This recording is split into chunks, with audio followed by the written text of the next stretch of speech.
तो आज अपन लोग जो लिविंग वर्ड है बायोलॉजी 11th स्टैंडर्ड का, उसका जो सेकेंड पार्ट है उसमें अपन फर्स्ट पैराग्राफ देखने वाले हैं, diversity in the living word. 5 minute का पैराग्राफ है, एकदम छोटा सा पैराग्राफ है, 2-4 मिनट के अंदर अपन निपटा सकते हैं, लेकिन अपन थोड़ा डिटेल में जाएंगे, थोड़ा डेप्थ में जाएंगे और 5 से 8 मिनट के अंदर उसको निपटा सकते हैं। तो मतलब बेसिकली इसमें कुछ ज़्यादा डिफिकल्ट चीज़ें हैं नहीं, और चैप्टर का नाम भी बहुत ही सिंपल है, द लिविंग वर्ड। मतलब हमारे आसपास जो लिविंग चीज़ें हैं उसके बारे में हम जानने वाले हैं। तो शुरुआत करते हैं चैप्टर के उस पैराग्राफ के साथ। मतलब इंट्रोडक्शन हमने पिछले वाला जो लेक्चर था उसमें मैंने इंट्रोडक्शन शेयर कर दिया था। अब डायरेक्टली अपन चैप्टर की ओर आगे बढ़ते हैं। तो चैप्टर में पहली लाइन दी गई है, if you look around yourself you will see a large variety of living organisms, be it potted plants, insects, birds, your pets और अदर एनिमल्स एंड प्लांट्स। बहुत सिंपल सी लाइन है यार। मतलब जब हम अपने आसपास देखते हैं, राइट, अगर हमने अपने आसपास अपनी जो छोटे मोटे अपने आँखें हैं उनको अपनी जो गर्लफ्रेंड है उससे दूर करके अपने आसपास थोड़ा सा घुमाया तो हमें और नई नई चीज़ें दिखाई देंगी, राइट, डाइवर्सिटी दिखाई देंगी, राइट। कुत्ते, बिल्ली, अगर हम घर में भी बैठे हैं तो हमने अगर अपने रूम में, चलो घर से थोड़ा बाहर आते हैं और अपने आसपास अपनी नज़र घुमाते हैं तो हमें क्या दिखाई देगा? कुत्ते, बिल्ली, आपने अपने घर के बाहर जो अपना पेट पाला है, गाय, भैंसे, घोड़े, पौधे, बड़े बड़े पेड़, ये सारी छोटी मोटी चीज़ें आपको दिखाई देगी, राइट। तो इसी को क्या बोलते हैं? इसी को हम बोलते हैं कि जीवन की शुरुआत होती है, राइट। यही तो हमारे आसपास का नेचर है, यही तो हमारे आसपास की डाइवर्सिटी ऑफ लिविंग ऑर्गेनिज्म है। ये बेसिक सी चीज़ होती है जो हमारे आसपास हम देख सकते हैं। लेकिन अगर मान लो कि कुछ ऐसी चीज़ें हैं, राइट, ऑब्वियसली होती है, हमने बचपन से पढ़ा है कि कुछ ऐसी चीज़ें हैं जो हम अपनी आंखों से नहीं देख सकते। तो इसका मतलब ऐसा नहीं कि वो हमारे आसपास प्रेजेंट नहीं है, right. There are several other ऐसी चीज़ें हैं जो हम इन अपनी आंखों से, राइट, नहीं देख सकते, राइट। अगर आपके पास एक कुत्ता बैठा हो, आपके पैरों के पास आकर वो बैठा है, आप उस कुत्ते को देख सकते हो, लेकिन उसके ऊपर जो जर्म्स बैठे हैं या उसके मुंह पर या उसके पूंछ जो है वो कहीं पर भी घूम कर आया है ना, तो उसके ऊपर आसपास जर्म्स रहते हैं, बैक्टीरिया रहती है, आप उन्हें नहीं देख सकते। तो there are several other things as well present around us जिन्हें हम अपनी नेक्ड आई से नहीं देख सकते। तो ये भी जो हम नहीं देख सकते और जो हम देख सकते हैं अपनी इन आँखों से, नॉर्मल आई से, वो दोनों भी, जो देख सकते हैं और जो नहीं देख सकते, वो दोनों भी लिविंग वर्ड का, यानी जो हमारा लिविंग वर्ड है उसका पार्ट है। इसी को डाइवर्सिटी कहते हैं। मतलब डाइवर्सिटी मतलब वैराइटीज़। ये जो हमारे आसपास जो लिविंग वर्ड है उसमें वैराइटीज़ कितनी है, right, that variety we have the word diversity in the living world. हम डाइवर्सिटी पढ़ रहे हैं मतलब वैराइटीज़ पढ़ रहे हैं, राइट। क्या क्या वैराइटीज़ है हमारे आसपास, जो हमारा नेचर है उसके अंदर जो हमें चीज़ें दिख रही है उसमें वैराइटीज़ क्या क्या है, इसी को पढ़ने का मतलब है डाइवर्सिटी इन लिविंग वर्ड के बारे में थोड़ा सा पढ़ना या उसके बारे में थोड़ा सा जानना। तो आगे क्या लिखा गया है? There are several organisms that you cannot see with your naked eye, but they are all around you. ये हमने देख लिया। If you were to increase the area that you make observation in, the range and the variety of organisms that you see would increase. अब बात ऐसी है कि हमने आसपास तो देख लिया, अगर हम रूम में बैठे हैं तो हमें कितनी ही चीज़ें दिखाई देगी जो हमारे रूम के अंदर है, जो हम देख सकते हैं रूम के अंदर रह के, वही सारे ऑर्गेनिजम्स। अगर आपका कुत्ता आपके रूम के अंदर है तो आपको दिखाई देगा, अगर वो कुत्ता आपके रूम के बाहर आपके बालकनी में बैठा है तो you can not see that, right. इसका मतलब ये नहीं कि आपका कुत्ता ही नहीं है इस संसार में, आपका कुत्ता है, बट वो आपकी ऑब्जर्वेशन का जो स्ट्रेंथ है उससे बाहर है। तो अगर हम अपना जो ऑब्जर्वेशन का एरिया है अगर वो थोड़ा सा बढ़ाते हैं तो उस हिसाब से जो लिविंग थिंग्स हमारे आसपास है वो चीज़ें, हम नई चीज़ें हम एक्सप्लोर करने लग जाते हैं, राइट। अगर आपने दरवाज़ा खोला तो आपको कुत्ता दिख जाएगा, राइट। अगर हम बालकनी में आओगे तो आपको पेड़ पौधे और भी दिखेंगे, कौवा दिखेगा, राइट। अगर वही चीज़ अगर आप आपके गार्डन में आके देखोगे तो आपको छोटी मोटी तितलियाँ दिखेगी, छोटे मोटे जो फूलों पे जो कीड़े मकोड़े रहते हैं वो दिखेंगे, राइट। ये कब दिखेगा? नई नई चीज़ें कब एक्सप्लोर करोगे आप? जब आपका जो एरिया है, ऑब्जर्वेशन का एरिया जो है वो इंक्रीज जैसे जैसे होता जाएगा, वैसे वैसे ही आपको नई नई चीज़ें जो है वो नई नई चीज़ें एक्सप्लोर होती जाएगी, राइट। तो वैसे ही अगर आप घर छोड़ के किसी डेंस फॉरेस्ट में जाओगे, राइट, अगर आपके आसपास कहीं पर है एक घना जंगल, वहाँ पर जाके आपको क्या दिखेगा?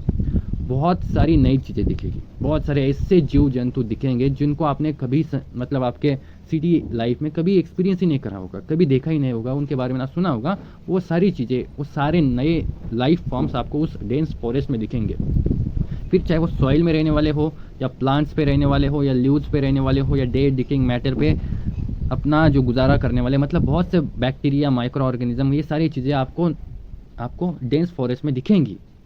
लेकिन वहाँ पर भी कुछ ऐसी डाइवर्सिटी रहेंगी जो आप नहीं देख पाओगे विद योर नेक्ड आइज।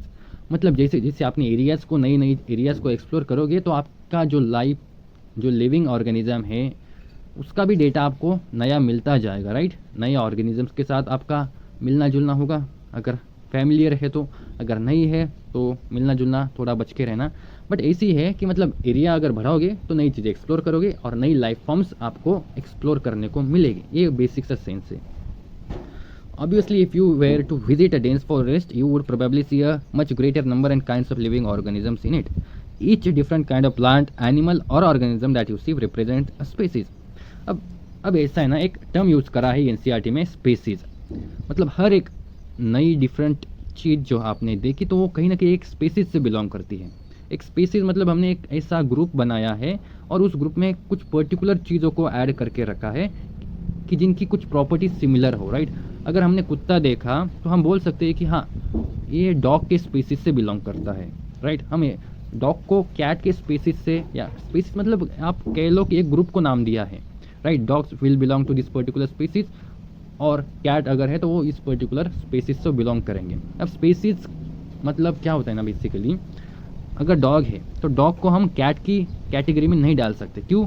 क्योंकि कुछ फंडामेंटल प्रॉपर्टीज़ है और कुछ ऐसी प्रॉपर्टीज़ को हमने डिफाइन करा है कि अगर वो किन्हीं दो ऑर्गेनिजम्स में सेम आती है, सिमिलर आती है, तो वो एक पर्टिकुलर स्पेसीज में हम उन्हें रख सकते हैं, एक पर्टिकुलर ग्रुप में हम डाल सकते हैं। अगर दो बिल्लियाँ हैं तो दो बिल्लियों की जो प्रॉपर्टीज़ है वो तो सेम आएगी, तो हम उन दोनों बिल्लियों को, भले उनका कलर अलग हो, भले ही उन मतलब कलर अलग हो, वेट अलग हो, उससे फ़र्क नहीं पड़ता, लेकिन कुछ ऐसी प्रॉपर्टीज़ हमने पहले से डिफाइन करके रखी है, कुछ फंडामेंटल प्रॉपर्टीज़।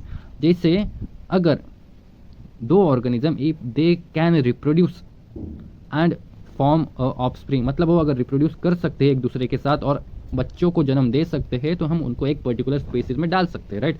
अब रिप्रोडक्शन कुत्ते और बिल्ली में तो नहीं हो सकता, dog will reproduce with another dog, right, ये उनका अलग मैटर है। तो हमने ऐसे ऑर्गेनिज्म जो एक साथ रिप्रोड्यूस कर सकते हैं और ऑफस्प्रिंग को जन्म दे सकते हो, हमने उनको एक अलग स्पीसीज में डाला है। और जो कैट से या जो लायन से, like they are animals, no doubt, but एक पर्टिकुलर पॉइंट पर आके हमने एनिमल्स को भी अलग अलग स्पीसीज में डिवाइड करके रखा है ताकि हमें बाद में उनको उनके ऊपर रिसर्च करने में, उनके बारे में स्टडी करने में थोड़ा सा आसानी रहे, राइट।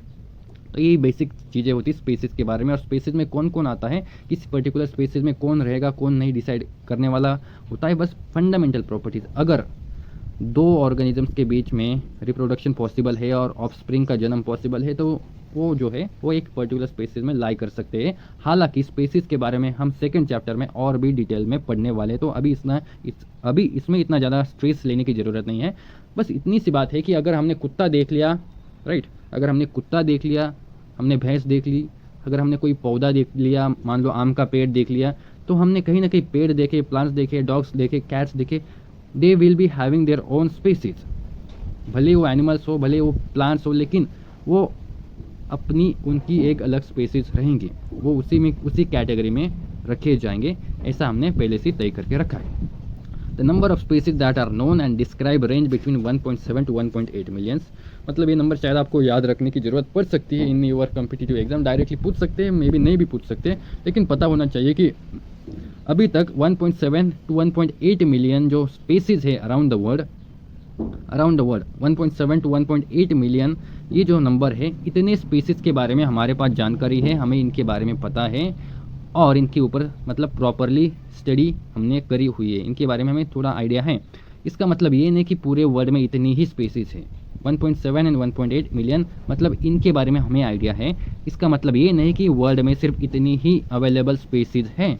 इसका मतलब ये है इससे ज़्यादा भी हो सकती है, नहीं मतलब है ही, राइट, पॉसिबल है, बहुत ज़्यादा चांसेस है कि इससे ज़्यादा अवेलेबल स्पीसीज हैं, लेकिन उनके बारे में अभी तक हमने जाना नहीं है क्योंकि उतने अच्छे रिसोर्सेज, साइंटिफिक एडवांसमेंट, मतलब साइंस ने इतना डेवलपमेंट नहीं करा है कि वो पूरे ब्रह्मांड की सारी प्रजातियों के बारे में जान पाए। जितना हो सके उतना जाना है। और कितने लोगों के बारे में, कितने स्पीसीज के बारे में जाना है, 1.7 से 1.8 मिलियन के बारे में अभी तक हम जान पाए। विद इन द टाइम जैसे जैसे हमारे साइंस एंड टेक्नोलॉजी डेवलप करेगी वैसे वैसे हम नई चीज़ों को एक्सप्लोर करेंगे, नई और स्पीसीज के बारे में हम जानेंगे। और नेक्स्ट पेज में क्या लिखा है, दिस रेफर्स टू बायोडाइवर्सिटी और the number and number and types of organism present on earth. मतलब यही है बायोडाइवर्सिटी, मतलब कुछ नहीं है, varieties of life form present on this particular earth, और उनके बारे में जानना भाई, बस यही है बायोडाइवर्सिटी। डाइवर्सिटी मतलब क्या और बायो मतलब क्या? बायो मतलब क्या? लिविंग। बायो मतलब क्या? Life, right. बायोलॉजी मतलब क्या? Study of life forms, right. और डाइवर्सिटी मतलब क्या? डिफरेंसेस, मतलब क्या? वैराइटीज। मतलब जो हमारे पास लाइफ फॉर्म है, हमारे अर्थ में जो लाइफ फॉर्म्स है उसके अंदर कितनी कितनी वैराइटीज है, उन सब के बारे में जानना ही बायोडाइवर्सिटी है, राइट। बेसिक सेंस इतना है। We should remember here that as we explore new areas and even old ones, new organisms are continuously being identified, right. पहले भी मैंने कहा था कि हमारी जो साइंस है उसने अभी तक इतनी तरक्की करी है कि उन्होंने हमारे सामने एक लिस्ट बनाई और उसमें 1.7 से 1.8 मिलियन स्पीसीज़ के बारे में डिटेल्स हमें दे दी कि हमने अभी तक इतने चीज़ों की इतनी स्पीसीज़ के बारे में हमने अभी तक पढ़ा है, जाना है, बस। लेकिन जैसे जैसे साइंस और तरक्की करेगा वो हमारे पास और भी नए नए स्पीसीज़ के बारे में हमें बताया जाएगा, हमें और नई चीज़ों के बारे में एक्सप्लोर कराया जाएगा, राइट। लाइक मतलब अगर हमने जैसे कहा था कि पहले अगर हम रूम में बैठे हैं तो हमें बस रूम की चीज़ों के बारे में ही पता रहेगा, रूम में कौन कौन से चीज़ें अवेलेबल है। जैसे या हम जंगल में जाएंगे या डेंस फॉरेस्ट में जाएंगे तो हमें नई एक्सप्लोर करने को नई और चीज़ें मिलेंगी, नए और लाइफ फॉर्म्स मिलेंगे, राइट।